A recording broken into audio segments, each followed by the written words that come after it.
So thanks so much again for everyone for joining us for today's presentation on creating a buyer pitch that gets you on shelf. And this is going to be a really fun conversation between our friends at NielsenIQ Byzzer and Chomps, and really show you a real example of how a brand, an emerging brand, can start to prepare for buyer conversations and category reviews using data that's accessible to you. And what's really important here as well is that the data we're going to be showing you are things that are available to emerging brands. They're not things that cost, $100,000 or even like $50,000 for you to access, things that are very accessible to all the brands who are on this call. So what I'd love to do is pass it on to Kelsey, who is with NielsenIQ, who's just going to kick us off. And also, just as a pre-introduction, we have Claire with Chomps, who's going to be joining us today from the brand side. So with that, Kelsey, you can take it away. Thanks so much, Jordan, and thanks for having us. I'm really excited to be chatting with all of you today. I am a product leader at NielsenIQ, working specifically on the Byzzer platform, which was built for emerging brands. So we understand that this is a need in the market, right? You need the same quality of data, but you need it in a way that's accessible and at a price point that all of you can afford. So I love doing sessions like this. I love talking to all of you, one about how data can be used and isn't scary. There's bite-sized parts, right, that you can start with just to get access to, and sharing a little bit about how you can use it. So with that, I'm going to dive in just to a couple slides to get us started on some context. Then I'm going to invite Claire to join me for a little bit of a conversation, back and forth dialogue. And then I'm going to end with just some closing principles on category review and pitch decks. So first off, where are we today, right, with small brands? When we talk about small brands versus big brands, what are consumers thinking? So Nielsen recently did a study called the Brand Building Act that was all about how are consumers thinking about big brands versus small brands today. And it's really kind of the tale of two worlds, if you will. So after COVID, 41% of consumers are saying that they are more likely to purchase a brand that they trust. So there's this aspect of trust that's important, and they're associating that a little bit more with some of these big brands. However, 48% of customers are saying that they plan to buy more smaller brands, right? Because they're better suited to their needs or their functions, right? So things about it's unique, right? It's meeting my, it's a reflection, right, of what I want to be purchasing. And so I think that's really important context to start with. This isn't that big brands, right, are dominating or small brands really are dominating. There's space for both, and customers are in some cases purchasing them in different ways. The other thing I wanted to call out here is 86% of customers are saying that why they're purchasing a brand is because of functional importance. So I have a need as a consumer and I'm looking for a brand that meets that need. Maybe I have a dietary restriction or just a lifestyle choice, maybe in terms of I only want to buy things that are sustainable or something like that, right? So a customer is looking for something that meets that function, could also be a category, right? Or an ingredient-based function too. So that's kind of the number one aspect. And then it drops pretty significantly from there. 71% are saying for an emotional reason and 66% because the brand reflects them and some of their values. So why does this matter? As you're going into the reviews, the retailers are going to be focused on what the customers want, right? And how do they acquire more of these customers? So starting with the lens of what is the functional need that you're serving of your customers and taking that as the forefront of your conversation will start you off on a better foot than just going in and immediately jumping into your brand. So with that, I'm going to switch over and invite Claire to join me. We thought rather than me just sharing all of this, it'd be great to talk back and forth about a brand. So I'll let Claire, if you want to introduce yourself and tell us a little bit about Chomps. Hey everyone, Claire Zerchowski. I lead our category and sales strategy at Chomps. Been with Chomps a little over 2.5 years with about 10 total years in CPG. So came from big companies like PepsiCo and Red Bull, and been in the emerging brand space for about 2.5 years and absolutely loving it. For those of you who don't know Chomps, we're a best for you meat snack company. We're minority and family owned and operated. All of our product are sourced from the highest sustainable protein. So all of our beef is 100% grass-fed and finished. All of our turkey is 100% antibiotic free. And really, we just have no harmful hidden ingredients. So as you can see on the page, right, we're Whole30 approved, keto certified, non-GMO, certified gluten-free, paleo, but most importantly, it tastes great. So a huge thing for Chomps is we're really incremental to the category. So a lot of those who eat Chomps, they didn't historically buy meat snacks. You know, they were eating protein bars or other kind of high protein snacks and are being introduced to the meat snacks category through Chomps. So that's kind of the really cool kind of selling point that we're bringing to a historic kind of conventional category.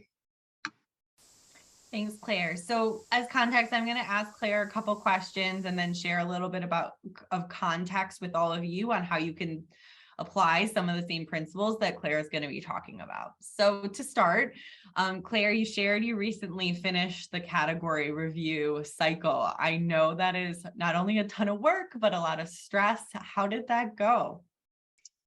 It was action packed. I mean, it's so funny how I feel like all of our retailers, it all happens at one time. And we're a small team at Chomps, and I'm sure most of you are too. So we're kind of all working on the materials. And this was also the first year that we actually had some in-person customer reviews that we haven't had in the past. So it was pretty awesome to be able to get in front of our retail partners where we've been building that relationship virtually for the last 2.5 years. We're still waiting, I'd say, on a lot of our results, but feel really confident kind of about where things ended. And we're in a fun category right now. So it's been fun just to get in person with our retail partners and talk to them and kind of see what they're seeing. Yeah. And just as context, some of you may know this, right? But most category reviews for retailers happen starting in maybe March, April, up till about now. Most of them are ending, right? So then retailers can focus on the holidays for the rest of the year.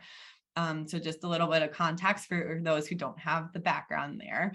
So Claire, when you reflect back, what did you learn? Like, what are you taking away from this review season that maybe was big success and you're thinking about doing the same or differently next year? Yeah, I think, really the three biggest things we learned, number one would be know your category role. So, if you're with a big retailer and you're an emerging brand, maybe your category role isn't coming in with macro trends and total category trends and recommendations on how they can grow the category, but maybe some of these smaller, maybe more for us, more natural focused retailers, they are looking for us to bring category strategy, bring macro trends, and really talk through what we together can do to grow the category. So one thing we learned loud and clear is just really know your role and really understand what your retailer is looking from you during this category review process. Number two, I'd say know your segment performance. So for us, we play in the meat snacks and jerky category, specifically in meat snacks, even more specifically within sticks. And then you can also say natural meat sticks, right? So understand really how all the different segments are performing, understand what the growth drivers are, and kind of how you as a brand are either contributing to that growth or kind of what you can bring to help, turn around sales. And number three, like all of us, right, we can all go into a presentation and say, sales are up. It's all because of us. We're doing awesome, right? We all can go in and kind of show the data and what we're doing, but it's also so important to go in and really say the why. So why are you, contributing to the total category sales? Why are you the fastest growing brand? And really you need to do that in two ways. You need to be able to show, the syndicated data, but you also need to show the why from a panel perspective and really show kind of who your shopper is and why, how they're acting in stores really helping contribute to that growth. So show the what, but don't forget to really show the why as well. Yeah. I think that's so important. And we're going to highlight that a little bit here in a second, but that why, right? I think we do a lot of reporting the news and just in life, right? In terms of our presentations, but trying to get to that next step, your time can be very limited sometimes in these review meetings. So a lot of what you're going to be hearing us talk about is how do you focus in on the right things, right? And how do you highlight the right points? Because these buyers are probably taking hundreds of meetings, potentially, multiple a day. So you need to keep it simple and stand out. So wanted to take a step back and talk about how do you diagnose that why with data in a little bit more detail to elaborate on what Claire said. And just as a foundational component, some of you, this may be brand new to, right? And some of you may be very familiar with these concepts. But I did want to just explain the two different data assets that we have available. So most of the time when we're talking about data, we have what we call retail measurement data. Also can be referred to as POS, scan data, same thing. Those words are used interchangeably. But this is transaction-based sales that are occurring at the retailers. So an item scans across the register at the retailer, and all of that data is then sent right to NielsenIQ, for example. So this is good for diagnosing what are your sales, what is your growth, what's the sales of the category, what's the sales by retailer, right? What's your sales versus your competitor brands. So it's a lot of the what's selling and where is it selling. All of this data is also merged with the product attribution data. So you can get to things like what is the sale of meat snacks, right? A category, or what is the sales of natural meat snacks, for instance. So that's the what. Think about that as our scanning data. The second is the shopper perspective, which Claire mentioned. So this is a panel-based approach where NielsenIQ has 100,000 households that tell us what they're purchasing on an ongoing basis. And so they're taking home their receipts and scanning through what they purchased on a mobile app. In this case, we know the who, which is the additive point here, right? So we know who the shopper is from a demographic perspective, where they live, about their family composition, different things like that, in addition to the what they're purchasing and where they're purchasing it. So we can answer questions like, why is my sales increasing or decreasing? Is it trips or is it more customers? Are my buyers increasing? How often are my buyers purchasing? Things like that. So anytime you're thinking about the customer perspective or the person behind the purchase, that's when you're thinking about panel-based data. So I'm going to switch over to a couple report examples to highlight this data in real time and show some examples of two different facts. So one of the key facts, in addition to just sales and dollar growth, is velocity that you talk a lot about when you're using scan data. So velocity is the sales, the sales rate, right? How fast is each item churning sales? So we typically measure velocity based on sales per distribution point, right? Or sales per each item in a store. So here's an example of a report that I ran. So this is live, looking at the meat snacks category for a specific retailer. And this is an example of our brand ranking report. These numbers might be a little small, but the top measures here, you'll see the retailer overall has an average velocity of 6,000. That's up 16%, which is awesome to be growing your velocity right now. When we look at Chomps, which is this first line here, they have a velocity that's double, right, what the average is for this category at the retailer, and they're growing their velocity 24%. So this is a great position point to be in as you're going into that category review meeting. You know that you're leading in terms of velocity and velocity growth. So you have the ability, right, to command more distribution, more face pricings, things like that. And that gives you really a different way to position yourself versus if you're lower on this list, right? You're not one of the top velocities.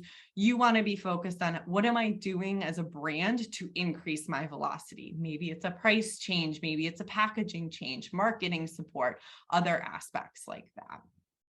So that's velocity. The second is the shopper measure, loyalty. So loyalty is the measure of repeat shoppers and what percent of their sales are being attributed to that brand. So here we're going to look at a specific example again for Chomps and meat snacks. And 40% of Chomps shoppers are loyal to the Chomps brand. That means if they've purchased the product more than once, 40% of those shoppers spend 65% of their category sales on Chomps.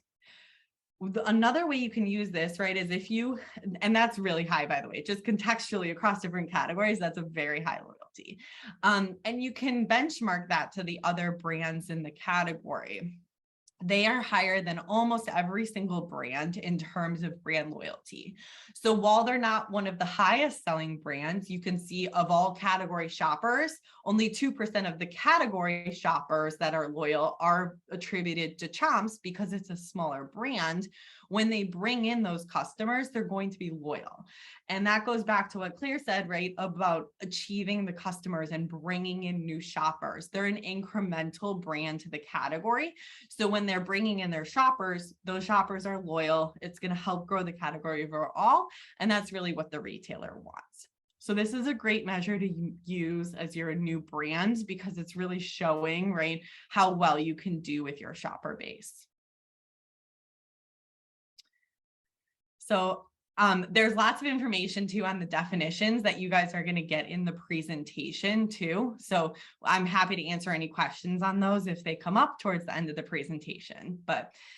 And Kelsey, just to add to that real quick, I mean, we all know as emerging brands, we're never going to be the biggest, right? There's always going to be, the big category leader. But as Kelsey showed, right, like there's the little sub metrics that you can look at and be able to show how, a brand like Chomps is such a differentiator and how they want to be a part of that growth. And by bringing in Chomps or another brand, right, you're bringing in that loyalty and either they're buying it at your retailer or they're buying it somewhere else if they can't get it there. So there's always options to find other measures that, when there's huge brands, you may not always be the biggest, but you definitely can find something to kind of share that story. That's a great point. So Claire, moving on, I'm sure not everything in the category review process was easy. So what were some of the challenges you encountered and how did you position those with retailers as you're going through the review conversations? Yeah, it's a unique time, to be honest, this year. Just, we all know the macro landscape is changing. Inflation is high. Units are starting to slow. We know trips are, flat to declining. So it was a challenging category review just because the data story has changed so much. And we know that all of our retailers are feeling this as well.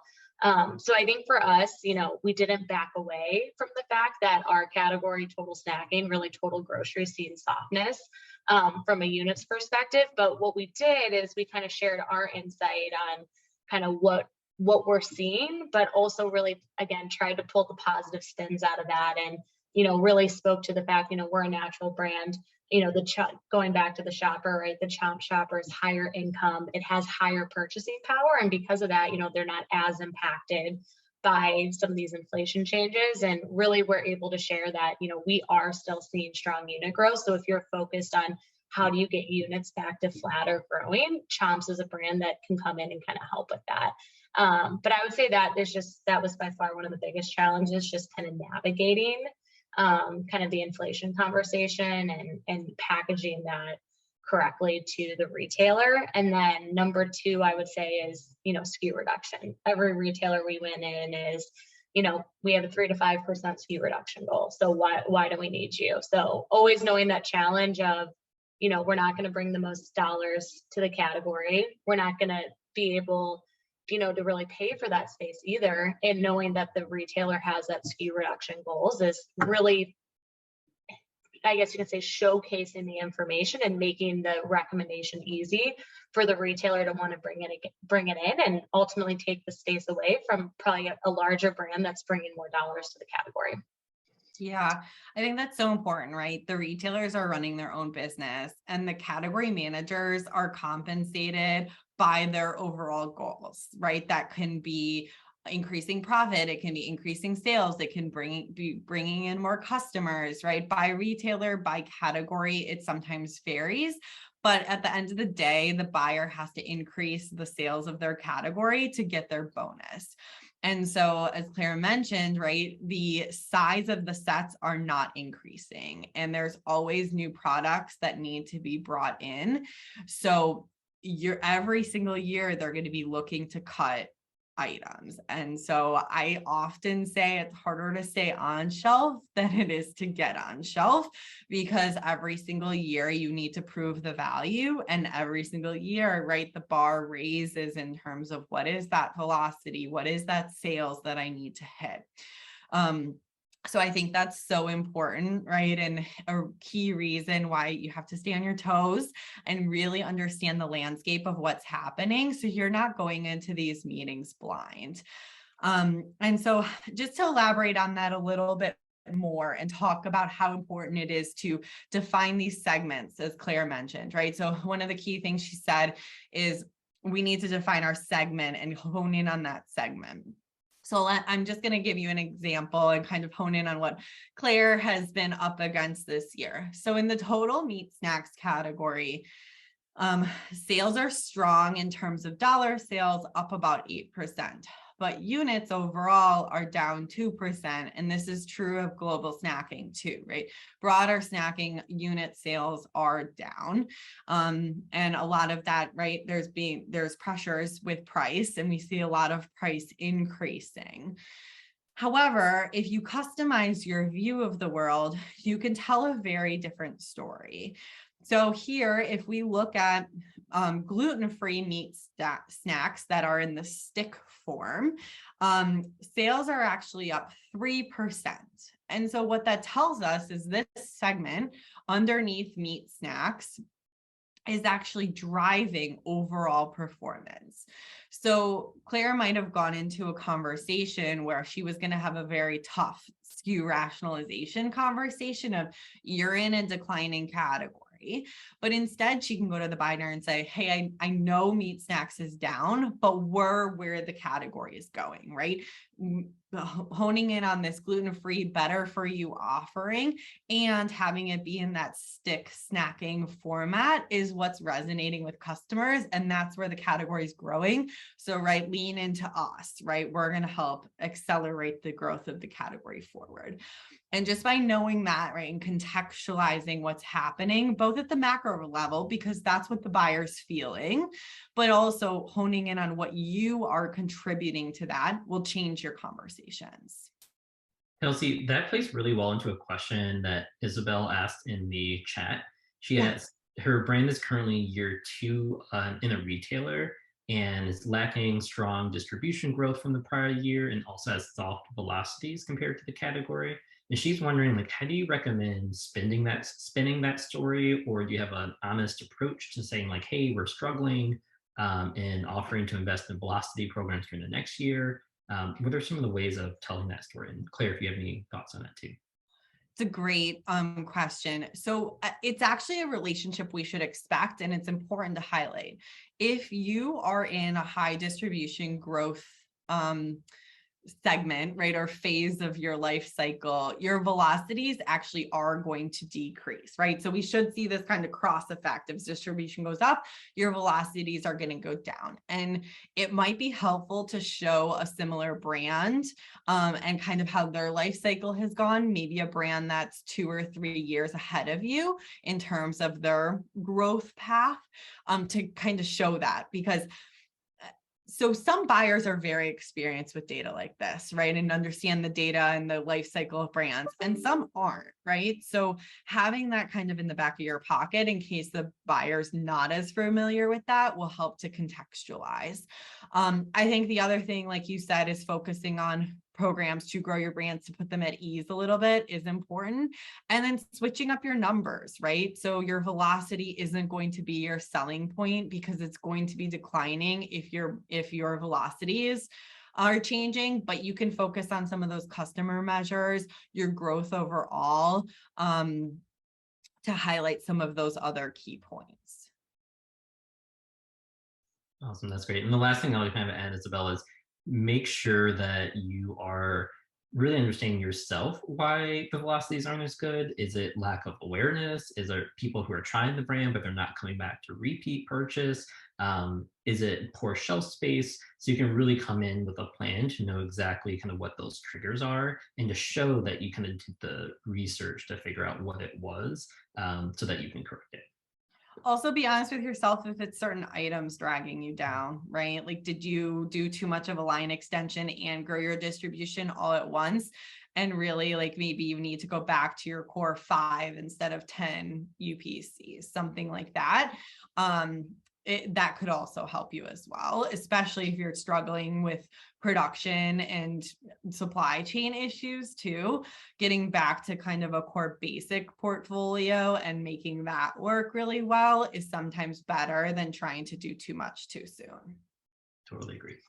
Yeah, and the only thing I would add is if you're seeing kind of the velocity softness at a specific retailer, I loved your approach of be honest with them and kind of talk through where you're struggling. You can talk through, hey, we've gained all this distribution, we're seeing all this growth, where maybe if you're performing in the top dollars in the category, kind of whatever that positive story is, and maybe the opportunities are, maybe you're on the bottom shelf, maybe you're on the bottom shelf in there, your distribution has kind of been spotty, you're not selling in all the top stores. So like really lean in with maybe pricing's not right? Lean in with that retailer and say, how do we partner together? We want to grow with you. We're delivering all of this great growth or whatever that positive spin is, but velocities are softening because of XYZ, and be honest and partner and see what you can do to kind of turn that around. Perfect, thanks. Okay. So just a couple principles on defining that competitive set before we move on. So first, right, when you're defining what your segment is, you want to make sure it resonates with the category managers or the buyers. If you're not sure, the best way to do this is just to go to the stores and look at the sets, because typically the sets are what the category manager is responsible for. So what's next to it, above it, below it, right? That's who you're in the planogram with. That's who you're competing with on terms of space. Second, segment your product in a way that's big enough. You need to have high performers, middle performers, and low performers in whatever you define as your product segment.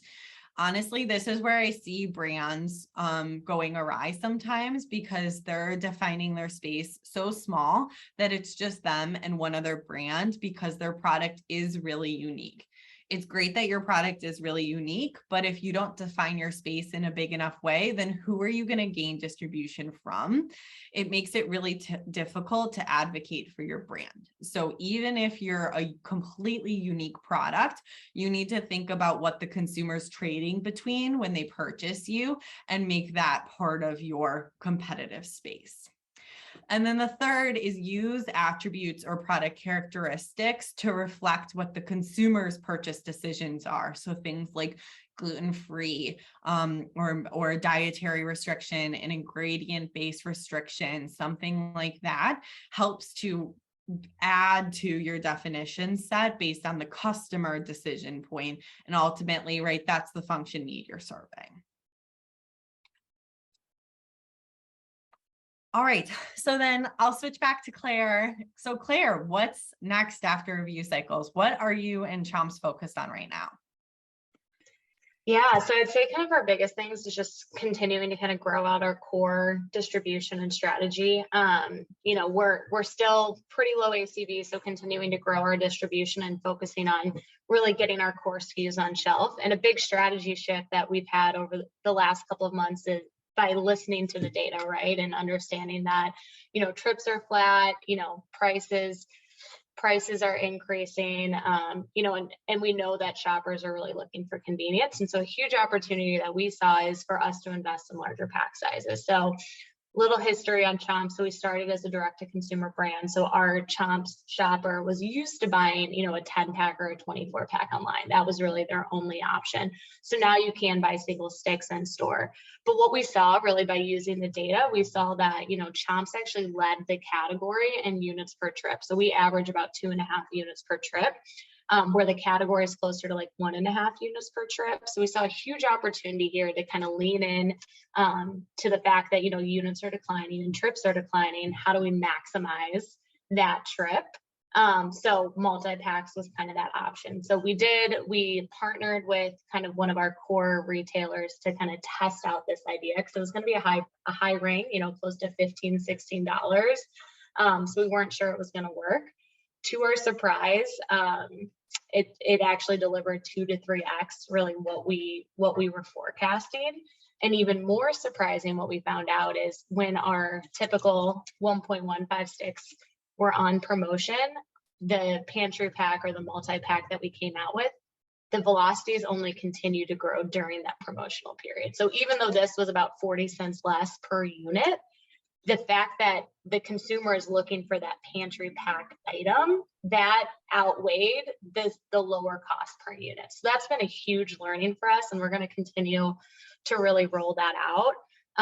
And then another huge thing moving forward is, I'm sure a lot of you have gone through this as well, recently went through a price increase as well with the entire category. So really continuing to make sure that we're tracking that data, now after going through a price increase, really tracking that is going to be more important than ever, because we really need to listen to the consumer and listen to the category and see what's happening. If we're seeing velocity soften and we know that price just went into effect, we need to get a promotion in there, kind of figure out what that strategy is going to be. We need to make sure that like our entire retail landscape, our pricing doesn't go all over the place. We know that we don't set price as a warehouse brand. So we need to make sure that we're on top of it and really tracking it. So after review season, we're really hyper focused on making sure that we, have a good plan in place with all of our retail partners as we go in 2023. And just with the landscape changing so much, tracking the data and creating action from anything that we're seeing is top of mind right now.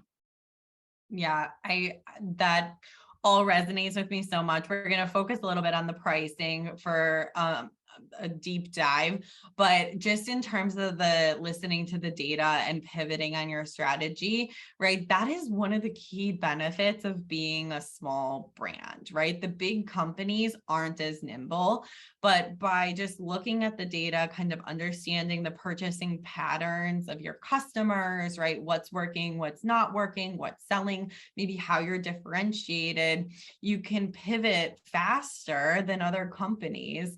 And as Claire mentioned earlier on, right, trips are declining. So winning that trip, right, is becoming more important. And the more you can get in the basket during that trip, right, the more you're going to sell.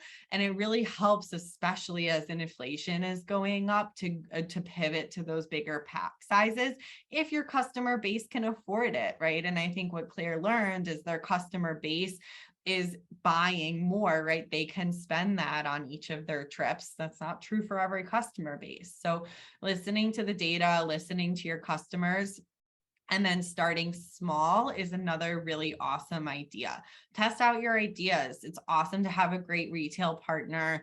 If you don't, there's other ways you can do it now with like cheap crowdsourcing app type things, right? There's a couple different NielsenIQ does it, but there's a couple other companies that do it too, where you can pay, right, just a couple $1,000s to test out a concept with a customer base. And that might save you in the long run, right? If you don't have a retail partner, on vetting an idea potentially before you produce too much product, right? And then it's a big mistake. So really smart kind of go-to-market strategy there. So just diving into the pricing piece a little bit and giving you some tips for how to present a pricing change to a retailer. We hear this, almost everyone is increasing price right now. Every brand I talk to, right, it's one of their core considerations, either should I or I just did. So I wanted to give you some suggestions on how to present a price change to a retailer. Sometimes that comes up during the review. Sometimes it's outside of the review cycle, especially right now. So 3 things to focus on. Where is your brand priced today in the landscape of the retailer? This is the context thing we've kind of been talking about the whole time, right? Know your position before you go to the retailer so you know what to say versus waiting for them to ask the questions. Right. So Chomps is one of the higher price products, but not the highest. Right. So they need to go into that position knowing, right, and defending why they're one of the highest. It's because they're better for you, right? Their customers are already paying it and paying the premium, right? It's all the attribution that they have on their products, right, that highlight those core concepts. So by having that context of being one of the higher price, you know, right, that before you go into the conversation. The second is understanding what everyone else is doing in terms of their movement. A lot of times that's going to be your competitive brands within the retailer, but it could also be the retailer's rest of market. So just a little bit about retailer strategy for a minute, right? Retailers are benchmarking themselves to their competitors, and they call that their remaining market. So it's everyone else that they're competing with in terms of all the other stores. They're more concerned about what their average price is for, let's say, meat snacks, for instance, versus the remaining market than they really are about each brand, right? Because that's what their consumers are paying. Are they paying a premium or not paying a premium at the retailer? So you want to kind of look at from both perspectives. What are you doing for competitor standpoint, but then also what's the remaining market from the retailer doing in general? And that might also help you position, right? If the remaining market's up 15% in meat snacks and price, right, then you can command a similar price increase. And then the third is what to expect. So this is the ideal state, right? If you have the ability to pay for something like a pricing elasticity, which is becoming a lot more affordable. You can get this in syndicated ways now, right, with Nielsen. That is the ultimate. So as a little background, price elasticity is the modeled relationship between a change in price and a change in units. So as price goes up, the expectation is that units are going down, and price elasticity is the model that calculates that relationship. So for here, I looked at Chomps, their elasticity, which I won't put it on the screen, but they have a very low elasticity on these products, and there are no price thresholds. A price threshold is a certain price point that if you cross it, it disproportionately impacts, right, the price. So if you cross like $1.99, your sales may jump up 5% just because you crossed that price. So they didn't have any measured price thresholds. So a 10% increase in price would result in a 4% decline in units, but a 6% increase in sales. And so that actually allows you to go into that retailer and say, yes, units are going to decline. Like, let's be transparent about that. Let's be transparent about how I'm one of the higher price items, but sales overall are going to increase, and we're already commanding all of this growth, right? And our customers are telling us that they can spend more. So it's going to be worthwhile for both of us to increase sales because both of us will have an increase in margin. Kelsey, I think this is great. I know elasticity can get a little complicated. Ashley was asking, like, how do you calculate that? Do you have an easy way or somewhere you can point her in terms of how to look at and calculate elasticity? I debated putting the calculation in here. It's just a calculation. I'm happy to share it, but it's just the like an index of the change in price to the power of the elasticity times the units, right? So if you're considering those, I would be happy to, or someone on my team would be happy to walk you through that calculation and how to use it. But it is just a math-based calculation using your price change, your units, and then that modeled elasticity measure that we get from all of the sales information that we collect.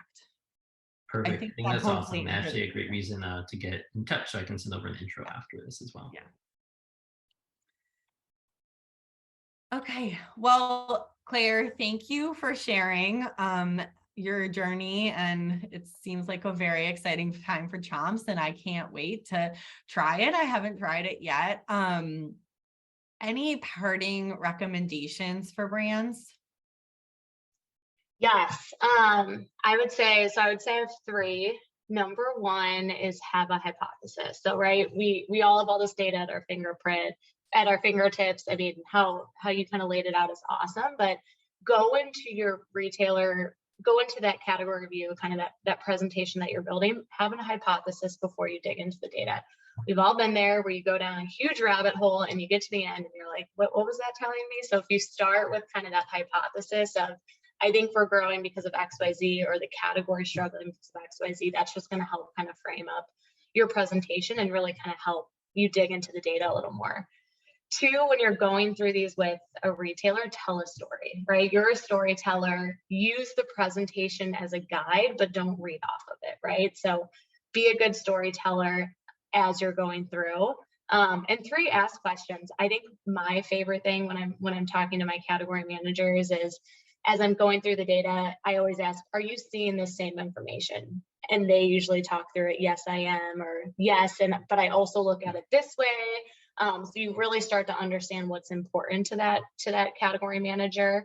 I also like asking questions of, like, what challenges are you having right now as you're walking through the data, and you may show that, a sub-segment within your category is declining 20%. And that's a great opportunity just to be like, how is this impacting your sales, or really what challenges are you having, and how can we help kind of turn that around? So it's always good to treat these retailer presentations as a conversation versus a presentation you need to get through. And I think that's been really helpful for us throughout this review process. That's great. I think that also allows you to learn too, right? Which is really important, right? How they're positioning it, what's top of mind for them, and their strategy overall. So thank you so much, Claire. I'm going to finish just by going through a couple tips and recommendations. I see the question on if you're new to retail, going to what should you do in a pitch. I'm going to get there in just a second. So I'll circle back to your question. So I'm going to go through just a couple presentation principles. This is a lot of text because I'm sending it as a leave behind. So there's explanations here, but I'll go through it fairly quickly. So the first, and you heard Claire talk about this a ton, is know your audience, right?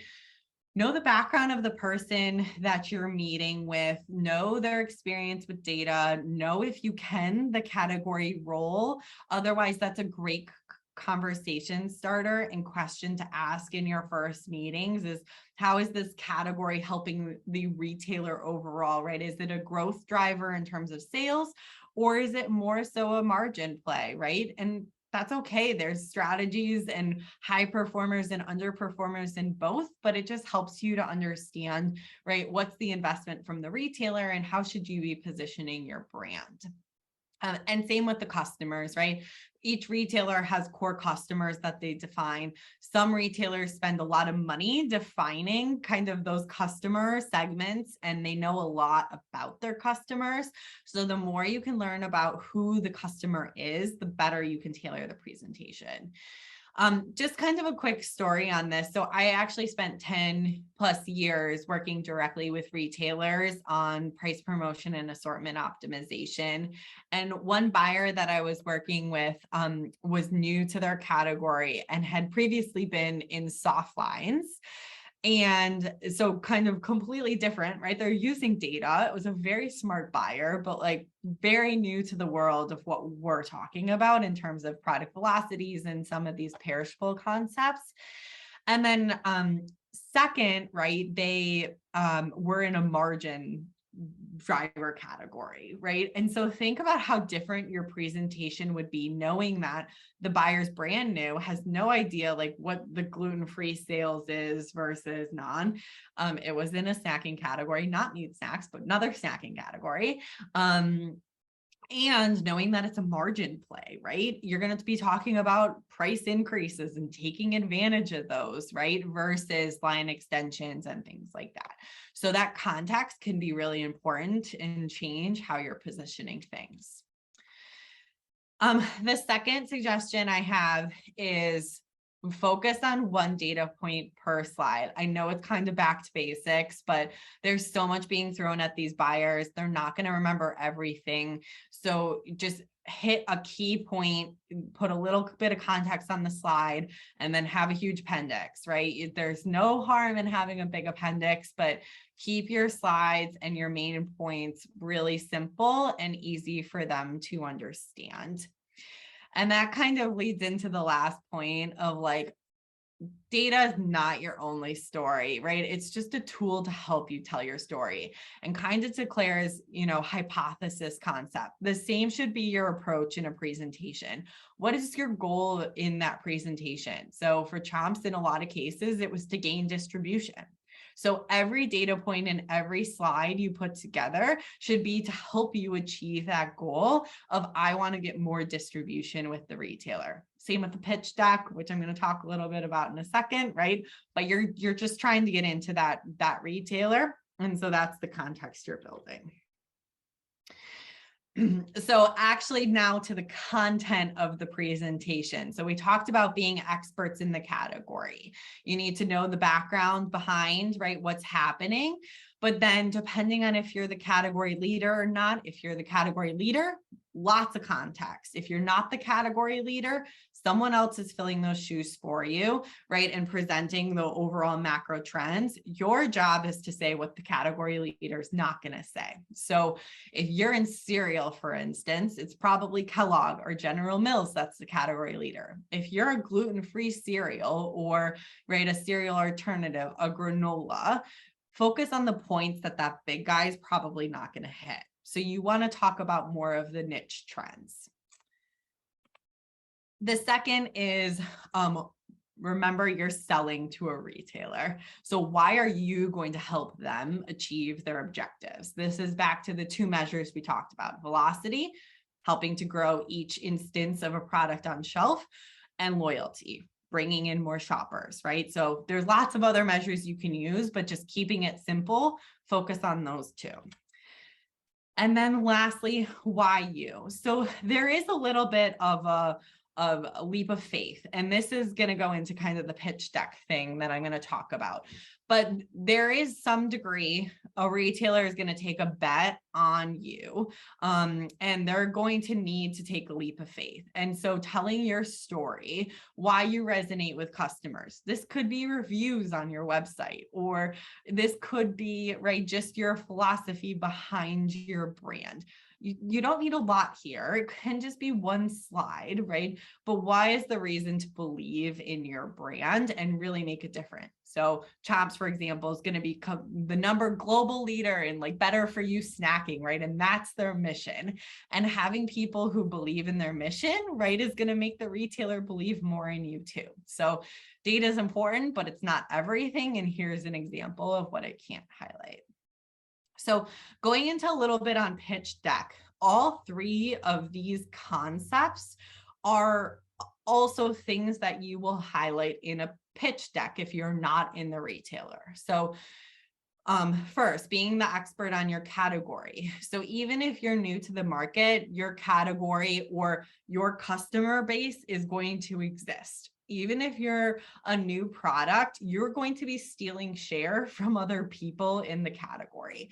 So highlighting your growing segment, the characteristics or attributes that you fulfill that are growing, highlighting the percent of sales that the retailer has in that attribute versus their remaining market, right? Anything to contextualize that you're in a growing big space that is underserved by the retailer is what's going to help you there. So the second point, right? Why will you help the retailer? If you have any data, you use any data you have. So if you're in some retailers, but not all, right, use that. If you're only direct to consumer, what's your online sales? There's, any data point at this point, if you're pre-sales, is better than no data here. And then the why you is the same thing. So just to give an example of a presentation outline, these are just 5 slides that you could put together. First, right? What's the sales of your segment, your space, your category versus a context? So for Chomps, it could be meat snacks versus overall snacking, right? And why meat snacks is doing better. Or it could be the gluten-free, right? Sticks that we saw and how that space is outperforming, giving some sort of context or insight into why you're helping to grow the category. Second, your brand versus other brands. So here's where if you have the velocity, that's a great measure to pull in, overall sales, things like that. Third, if you have shopper data, pulling in the shopper data. So loyalty, growing the shopper base, right? So how many households are shopping your product, or how many repeat shoppers you have. There's lots you can go into, but to keep it simple, if you only have one, loyalty. The fourth is opportunity. So here's where you go out on a limb, right? What are you pitching and why? And support it with data. You want distribution. Your velocity is better than other brands. You have a more loyal shopper base. Here's the 3 products that I want to gain loyalty and or gain distribution and why, right?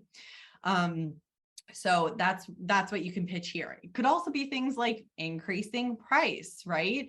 A line extension, bringing in a new product, right? Anything to highlight your opportunity of what you're trying to achieve. And then number 5 is, where's your brand growing? So what is the marketing that you're doing to support the brand?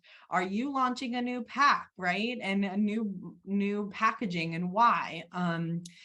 Any new products that you're launching, that showing that you're investing in the brand and growing the brand will also have the retailer have more faith in you, because it's not just them going out on a limb, it's also your company behind the brand growing it too. All right, I'm going to switch into the presentation, but also this is the last kind of, I'm almost there. So if you have any questions, feel free to throw them in the chat and I can start reading through those as well. So the presentations can be a lot of work, right? So I just want to call out to that.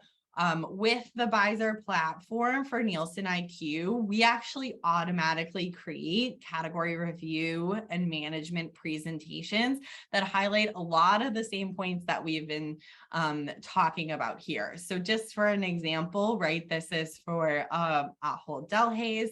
Chomps is really a small, just launched product set that's up triple digits versus their overall category, which is only up 14%, which is actually really strong in terms of dollar sales. So it looks like they're investing in this space, but you are clearly one of the brands that's outperforming there. You can compare that to the brands, right? So same kind of flow we were talking through before. Looking across the different brands, while Chomps is not the highest selling by any means, it's the fastest growing brand across their meat snacks category. So this kind of gives you an idea as to what some of these automated slides might look like and can produce for you.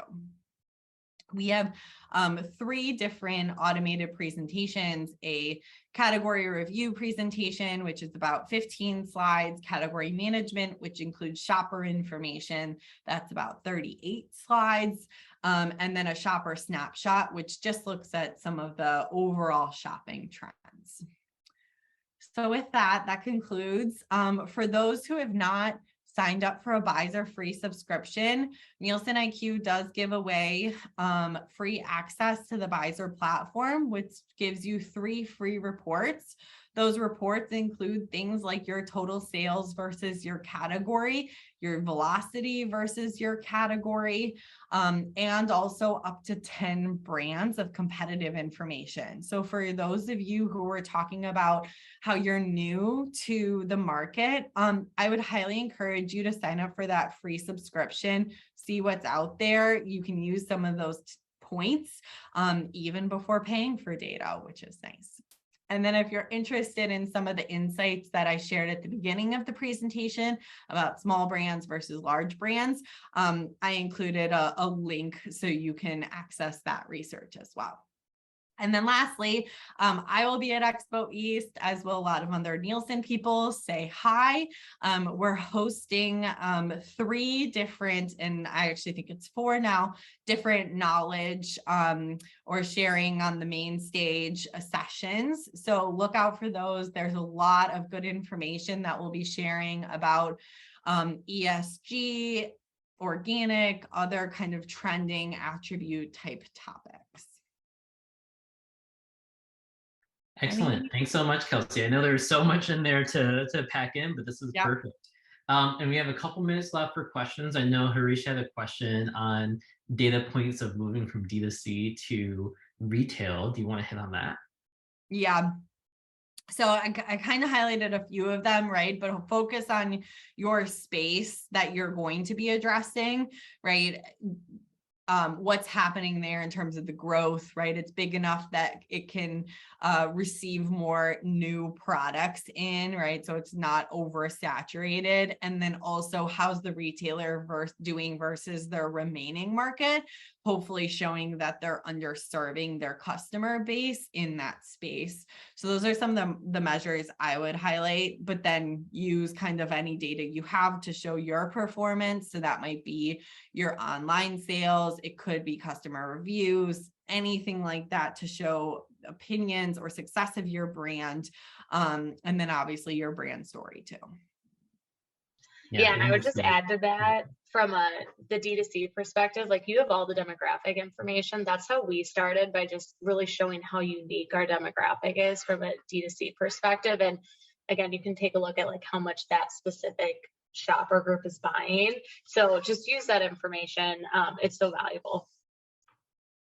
Yeah, ultimately, as you talked about, right, it's like de-risking the risk of a retailer bringing you in. And so anything that makes them feel like, oh, this is an easy reason to bring you in is not a risk for me. Any data that supports that is going to be key. Exactly. One other question Reese had, overall, are ethnic food products gaining share of wallet, and are retailers reserving more shelf space for ethnic foods? I know there's also been conversations about ethnic moving beyond the ethnic aisle.